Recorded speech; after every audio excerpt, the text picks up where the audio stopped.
The overall goal of the following experiment is to determine if the insect has developed resistance to the insecticide.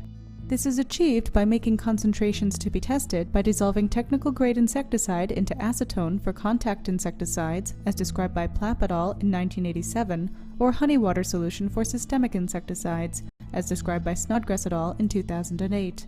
As a second step, aliquot 0.5 milliliters of the acetone insecticide solution into a 20 milliliter glass scintillation vial and rotate vials on a commercial hot dog roller with the heating element turned off, or aliquot 0.5 milliliters of the honey water insecticide solution onto a piece of floral foam placed inside a vial.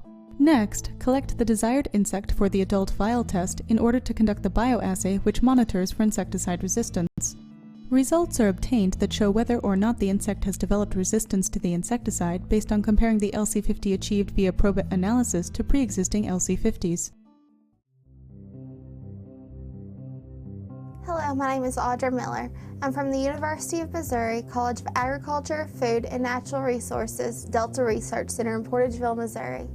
I will be conducting an experiment out of Dr. Kelly Tyndall's entomology lab. I will be showing the procedure to detect whether or not insecticide resistance is occurring. Now let's get started. It is imperative to use proper safety precautions, like safety goggles, masks, and gloves, etc., when handling insecticides. Consult the material safety data sheet for the recommended personal protective equipment of the specific pesticide being tested. In order to make a stock solution, adjust for purity and measure technical grade insecticide in a weigh boat. In the hood, partially fill a volumetric flask with acetone. Add the insecticide. Rinse the weigh boat with acetone into the flask. Fill the volumetric flask to the graduation line with acetone.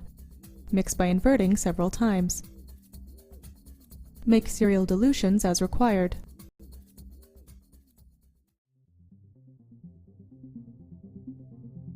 Color code the vials for the concentrations using paint or markers.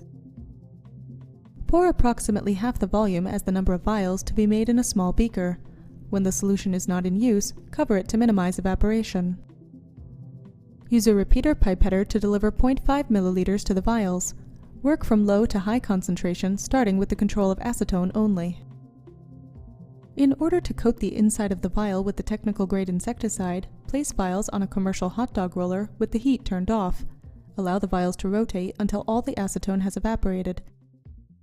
Examine each vial individually to ensure dryness.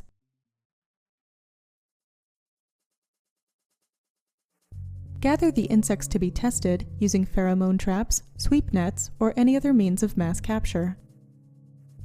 Provide insects with food and moisture for 8 to 24 hours. Select healthy, active specimens for the bioassay with 10 to 25 insects per test concentration. Place insects in the vials such that they are exposed to the full range of the concentrations, not just one concentration at a time. After appropriate incubation time, assess mortality based on criteria of coordinated movement, such as the ability to right itself if placed on its dorsal surface, or coordinated movement when gently prodded. If the insect can right itself but falls over, there is no coordinated movement, so the insect should be assessed as dead. Record the number of live and dead individuals and calculate the % survival for all concentrations.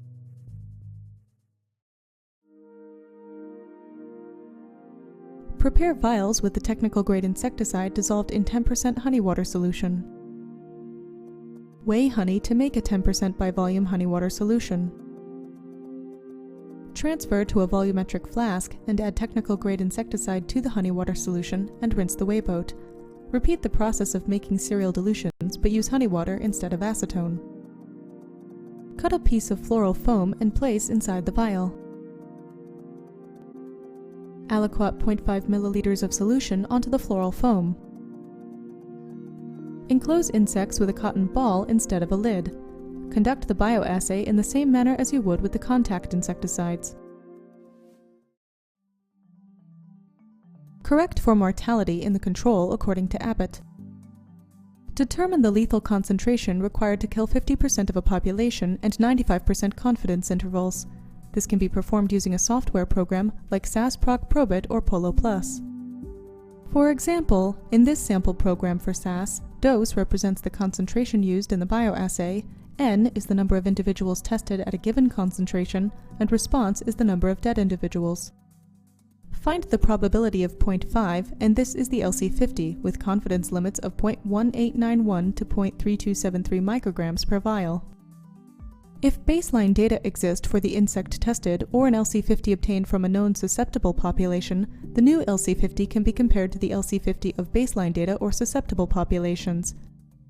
If the baseline LC50 was 0.1487 micrograms per vial with confidence limits of 0.1167 to 0.1793 micrograms per vial, one could conclude there was a significant change in resistance because the confidence limits do not overlap. However, if the baseline LC50 was 0.1487 micrograms per vial, but the confidence limits were 0.0958 to 0.1983 micrograms per vial, there would not be a significant increase in resistance because the confidence limits overlapped. This experiment can be used to help tell if insecticide resistance is the cause for the insecticide failure or not. But remember, when working with insecticides, you should always use the proper protective equipment. Now, thanks for watching and good luck with your experiments.